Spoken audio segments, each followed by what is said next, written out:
Oserais-je dire que le Hennuyer, mis à l'honneur aujourd'hui, a fait de sa vie un véritable fromage, et ce sans aucune prétention.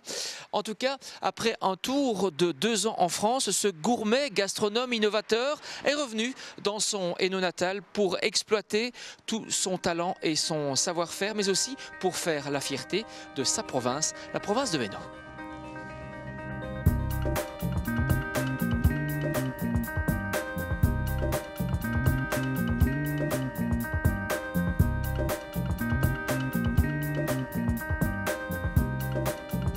Jackie Cange, cette envie de fromage, cette vie dans le fromage, elle vous est venue comment ? Oh, tout à fait par hasard. Un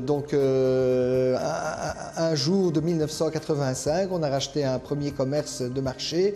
Je me suis rendu compte qu'il y avait mieux à faire quant à la qualité. Il y avait vraiment du travail à faire pour pouvoir avoir une qualité optimale. Et on s'est lancé, donc je me suis lancé dans l'affinage après avoir fait un tour de France des producteurs pour voir un petit peu ce qu'ils souhaitaient que l'on puisse faire de leur fromage. Et donc on a appris à ce moment-là l'affinage, j'ai appris l'affinage classique, l'affinage traditionnel, et par après je me suis lancé dans l'affinage créatif, et c'est ce qui fait qu'on a comme ça 3 secteurs d'activité. On vend aux particuliers, on vend aux restaurateurs et on exporte entre 25 et 30% de notre chiffre d'affaires dans plusieurs pays européens et asiatiques.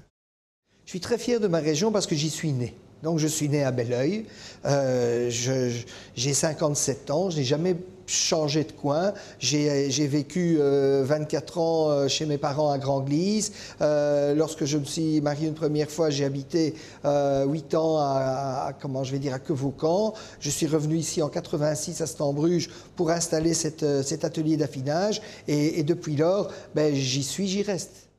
Dans le Hainaut occidental ou la Wallonie-Picarde, on a cette envie de bien faire, on a vraiment cette envie de bien faire, cette envie de pousser loin les choses. Et quand j'entends parfois des amis qui habitent dans d'autres régions de Belgique, je suis vraiment heureux d'habiter chez nous.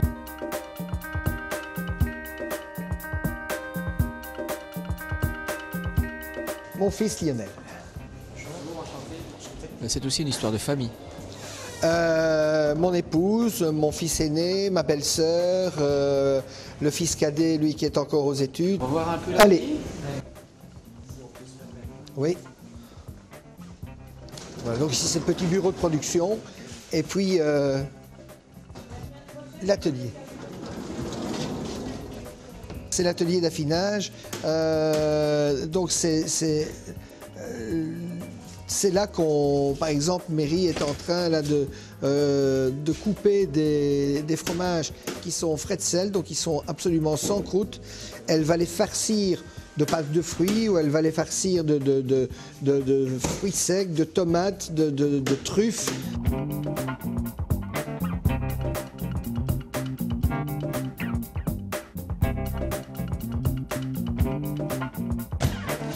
Vous voyez, ça, c'est ce que vous avez vu frais, vous avez vu comment il commence, et voilà comment il se termine.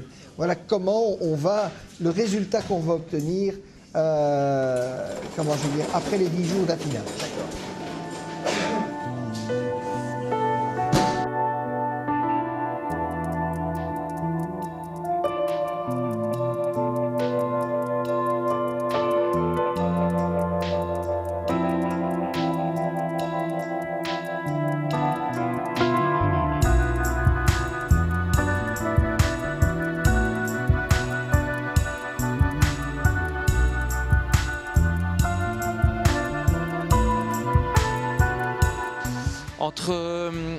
Jackie Cange, entre passionnés de goût, nous sommes à Quevaucamp, pas très loin de Stambruge.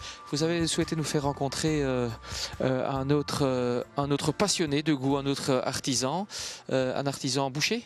Oui, il est boucher, il a un abattoir. C'est une des dernières boucheries à avoir un abattoir privé, et donc là, il charcute lui-même, il abat ses bêtes, il est vraiment aux normes HACCP, on ne peut pas mieux, c'est un véritable passionné, et il donne une viande, que ce soit la viande, que ce soit la charcuterie, vraiment authentique. C'est vraiment quelqu'un qui mérite d'être connu parce qu'il fait ce travail par passion avant tout. Alors on lui dit parfois, mais tiens, tu vas encore fermer dimanche. Il travaillerait 7 jours sur 7. C'est un courageux, c'est vraiment quelqu'un de bien. Allez, Monsieur Danny Leblond. Danny Leblond, on va aller le voir. Bonjour Danny, je viens avec la télé, mais ça ne fait rien, tu fais comme si on n'était pas là. Bonjour. Bonjour à tous. Bonjour Marcel, ça va?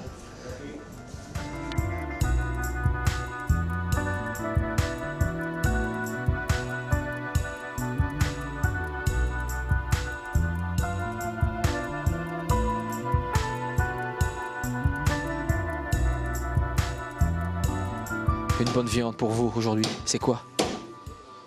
Une femelle, une alain. Une alain, c'est une bête qui a fait une fois des veaux ou deux. Et alors il faut la battre et la laisser 15 jours au frigo. Vous êtes en recherche permanente de la qualité? Oui, Avoir votre propre abattoir, c'est je dirais, devenu très très rare aujourd'hui. oui. Nous ne sommes plus qu'à 3 dans les Hainaut. Donc il y a un monsieur à Elzel et un monsieur à Strey. Et moi-même. Pour la façon de pratiquer et la conservation de la viande, l'abattoir privé est quand même plus, je veux dire, plus solidaire et tout. Hein.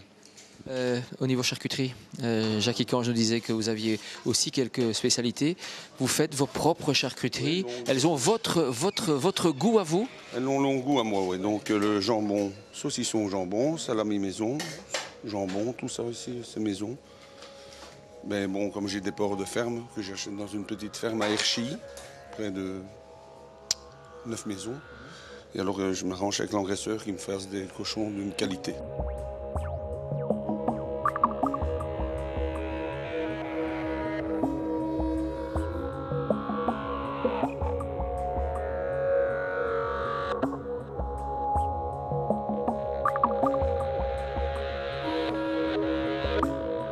Là, on est vraiment au bout de l'avenue du château de Belleuil. On est à environ, je crois que c'est 3 ou 5 kilomètres du château. Le château est là-bas tout dans le fond.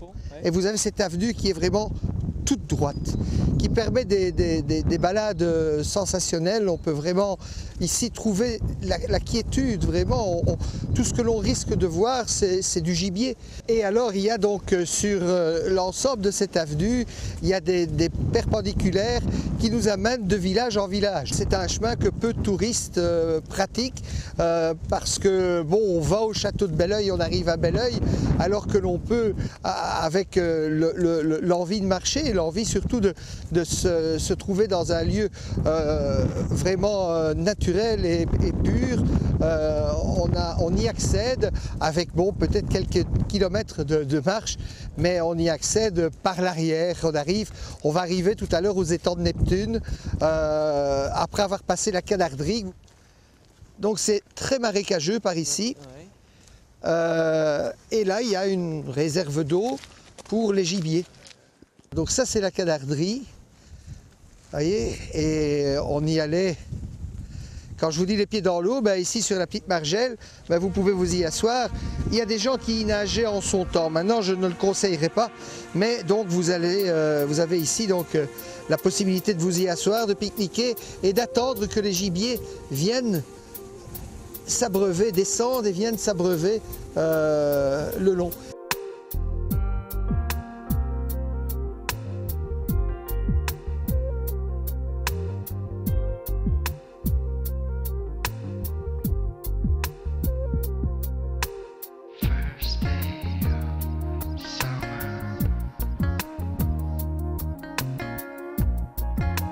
C'est une source qui jaillit d'ici et donc qui est le début du Rieu bouillant qui traverse donc Grand-Glisse et se rejette dans la Verne de Bazecle.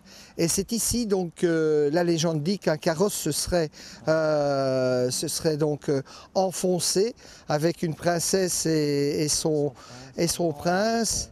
Hein, charmant peut-être, là on ne sait pas dire, hein, mais, et il paraîtrait donc que chaque nuit de la Saint-Sylvestre, eh bien, il ressortirait des eaux.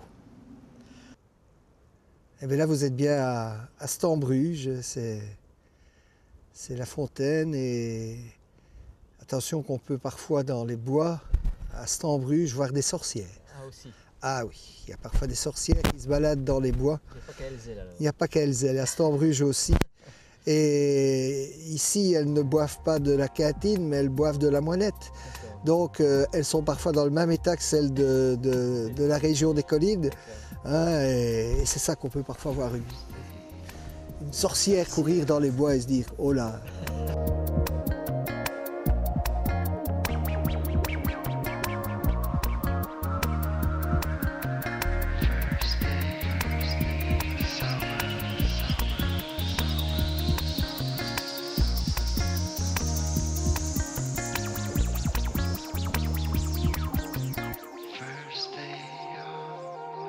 C'est le genre de parcours que vous proposez également à des amis qui viennent par exemple de l'étranger? Oui, absolument. Quand j'ai des confrères, des collègues, des amis, c'est ça que je leur montre parce que je trouve que c'est vraiment le point marquant de notre région. On a des artisans, donc on pourrait en voir beaucoup. On a des artisans, donc des artisans de bouche, on a des artistes, mais au niveau nature, c'est ce qu'on peut proposer et je crois que c'est assez exceptionnel. Et on termine souvent par cette vue magnifique sur le château de Bellon.